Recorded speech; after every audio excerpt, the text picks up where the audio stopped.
आज है 14 अप्रैल 2026 दिन मंगलवार। Welcome to the my channel inside news UP. आइए नजर डालते हैं यूपी की 20 बड़ी खबरों पर। लखनऊ में सीएम योगी करेंगे बाबा साहब को श्रद्धांजलि अर्पित। महासभा परिसर में होगा भव्य आयोजन। उत्तर प्रदेश में इस वर्ष अम्बेडकर जयंती को अभूतपूर्व स्तर पर मनाने की तैयारी की गई है। योगी सरकार ने इसे केवल एक स्मृति दिवस न रखकर सामाजिक न्याय, जागरूकता और जनसंपर्क के व्यापक अभियान के रूप में परिवर्तित कर दिया है। प्रदेश के सभी जनपदों और विधानसभा क्षेत्रों में कार्यक्रम आयोजित किए जा रहे हैं, जिनमें जनप्रतिनिधि सीधे जनता के बीच पहुंचकर उनके अधिकारों, संविधान और समानता के मूल्यों की जानकारी देंगे। श्री राम जन्मभूमि समेत परिसर के सभी मंदिरों में दर्शन शुरू। अयोध्या स्थित श्री राम जन्मभूमि मंदिर समेत राम जन्मभूमि परिसर के सभी मंदिरों, मंडपों और उपासना स्थलों में सोमवार से दर्शन प्रारंभ हो गए। अब श्रद्धालु निर्धारित पास व्यवस्था के माध्यम से परिसर के विभिन्न मंदिरों में दर्शन कर सकेंगे। ट्रस्ट की ओर से तय संख्या के अनुसार श्रद्धालुओं को प्रवेश दिया जा रहा है, ताकि दर्शन व्यवस्था सुचारू बनी रहे और सुरक्षा मानकों का पालन हो सके। इसके लिए श्रद्धालुओं को पूर्व निर्धारित प्रक्रिया के तहत पास उपलब्ध कराया जा रहा है। प्रदेश में पहली बार हुआ हृदय प्रत्यारोपण। दिल्ली की डोनर का दिल एम्बुलेंस से पहुंचा लखनऊ। संजय गांधी पीजीआई ने चिकित्सा के क्षेत्र में नया कीर्तिमान स्थापित किया है। संस्थान में प्रदेश का पहला हृदय प्रत्यारोपण किया गया। दिल्ली निवासी डोनर से प्राप्त दिल ग्रीन कॉरिडोर बनाकर लखनऊ लाया गया। यहां सीतापुर निवासी व्यक्ति को यह दिल प्रत्यारोपित किया गया है। प्रदेश के SC ST छात्रों को अगले महीने मिलेगा 60% केंद्रांश। 5 लाख छात्रों को मिलेगा सीधा फायदा। प्रदेश में छात्रवृत्ति एवं शुल्क भरपाई योजना के तहत अनुसूचित जाति व जनजाति के छात्रों को केंद्रांश की राशि अगले माह मिलने की संभावना है। 5 लाख से ज्यादा छात्रों के खातों में अब तक केंद्रांश नहीं पहुंचा। इससे छात्रों को दिक्कतों का सामना भी करना पड़ रहा है।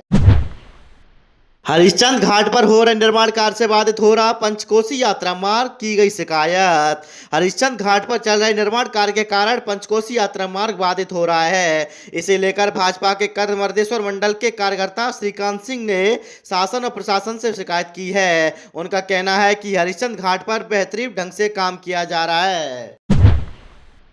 सहारनपुर पहुंचे सीएम योगी, जांची पीएम के कार्यक्रम की तैयारी, जनता को सौंपेंगे दिल्ली दून एक्सप्रेसवे। प्रधानमंत्री नरेंद्र मोदी मंगलवार को दिल्ली देहरादून एक्सप्रेसवे का लोकार्पण करेंगे। सहारनपुर के गणेशपुर में हेलीपैड पर उतरकर प्रधानमंत्री थोड़ी दूरी तक रोड शो करते हुए डायरेक्ट काली मंदिर पर जाएंगे। वहां पूजा अर्चना करने के बाद देहरादून जाकर रोड शो और जनसभा करेंगे। प्रधानमंत्री के कार्यक्रम की तैयारियों को लेकर मुख्यमंत्री योगी आदित्यनाथ सोमवार शाम जिले में पहुंच गए। मेरठ से प्रयागराज तक जल्द दौड़ेंगे वाहन। 594 किलोमीटर दूरी चंद घंटों में होगी पूरी। संभल जिले में गंगा एक्सप्रेसवे का कार्य पूरा हो गया है। अब शासन की मंजूरी मिलने का इंतजार है। निर्माण कार्य कर रही संस्था ने पूरी व्यवस्थाएं दुरुस्त करा दी हैं। फिनिशिंग का कार्य भी पूरा हो चुका है। अंडरपास से लेकर टोल तक पूरी तरह तैयार है।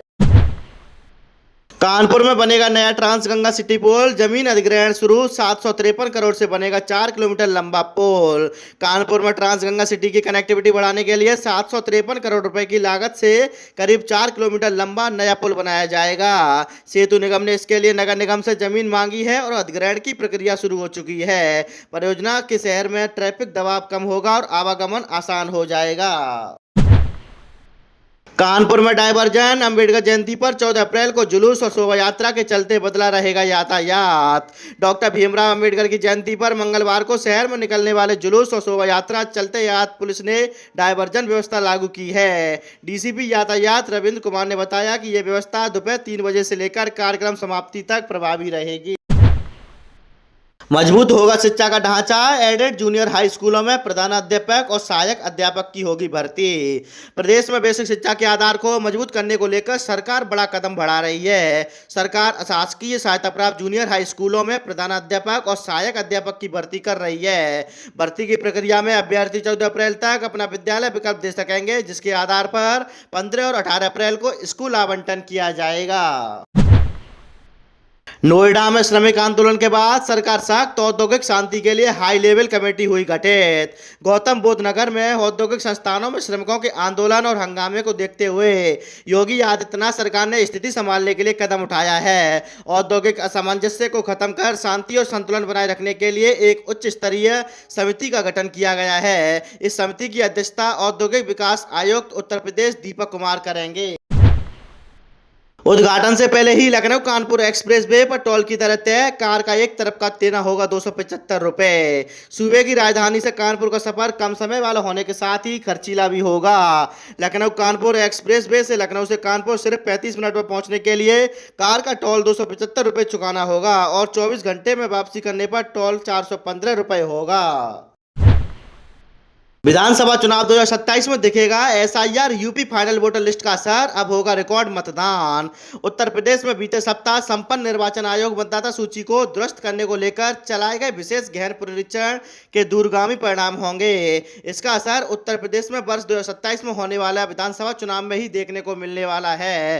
प्रदेश में लोकसभा चुनाव 2024 और विधानसभा चुनाव 2022 में उत्तर प्रदेश निर्वाचन आयोग के बड़े अभियान के बाद भले ही मतदान प्रतिशत ना बढ़ा हो, लेकिन 2027 में यह बढ़ेगा।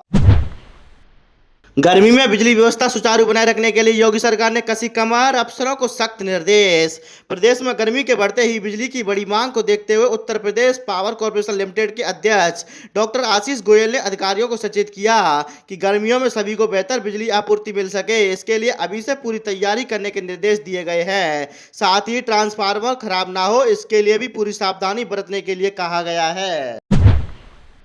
यमुना एक्सप्रेसवे पर सफर के दौरान रहे सावधान। 14 साल में 8,000 से ज्यादा हादसे हो चुके रिपोर्ट। यमुना एक्सप्रेसवे पर पिछले 14 वर्षों में 8812 दुर्घटनाएं हुई हैं। वर्ष 2012 से 2025 के बीच हुई दुर्घटनाओं में से लगभग 42% मामलों में चालक के सो जाने या झपकी को मुख्य कारण पाया गया है। 22.7% दुर्घटनाएं लापरवाही के कारण हुई और 15% मामलों में ओवर स्पीड जिम्मेदार रही। एसएससी वर्ष 2026 में बम्पर भर्ती करेगा। सिलेक्शन पोस्ट फेज 14 की अधिसूचना जारी की। 3003 पदों पर भर्ती को आवेदन शुरू। कर्मचारी चयन आयोग ने वर्ष 2026 के सिलेक्शन पोस्ट फेज 14 के तहत 3003 पदों पर भर्ती की अधिसूचना जारी कर दी है। इसके माध्यम से केंद्र सरकार के विभिन्न मंत्रालयों, विभागों और कार्यालयों में रिक्त पद भरे जाएंगे। ऑनलाइन आवेदन सोमवार से शुरू हो गए हैं, जो 4 मई रात 11 बजे तक चलेंगे। अभ्यर्थी आयोग की वेबसाइट से आवेदन कर सकते हैं। शुल्क भुगतान की अंतिम तिथि 5 मई निर्धारित की गई है। एलटी ग्रेड मुख्य परीक्षा का आवेदन यूपीपीएससी में जमा करने को उमड़े उम्मीदवार, अंतिम तिथि निकट। उत्तर प्रदेश लोक सेवा आयोग में सहायक अध्यापक प्रशिक्षित स्नातक श्रेणी एलटी ग्रेड 2025 की मुख्य परीक्षा के लिए आवेदन करने उम्मीदवारों की भीड़ उमड़ पड़ी। आवेदन जमा करने के लिए एक ही काउंटर होने के कारण उम्मीदवारों की लंबी लाइन लग गई। कड़ी धूप के बीच वे लाइन में लगे रहे। यूपीपीएससी के बाहर प्रतियोगी छात्रों ने प्रदर्शन किया। कहा, एई भर्ती परीक्षा 2024 का परिणाम जल्द घोषित करे आयोग। उत्तर प्रदेश लोक सेवा आयोग की तकनीकी भर्तियों में परिणाम जारी करने में हो रही लगातार देरी को लेकर अभ्यर्थियों का आक्रोश सोमवार को फूट पड़ा। सैकड़ों की संख्या में छात्र आयोग के मुख्य द्वार पर पहुंच गए। इस दौरान सम्मिलित राज्य अभियंत्रण सेवा परीक्षा 2024 और राज्य कृषि अभियंत्रण सेवा परीक्षा 2024 के परिणाम जारी करने की मांग को लेकर प्रदर्शन शुरू कर दिया गया। रेल कर्मियों को बड़ी सौगात। प्रयागराज समेत 4 शहरों में बनेंगे 1000 आधुनिक नए सरकारी आवास।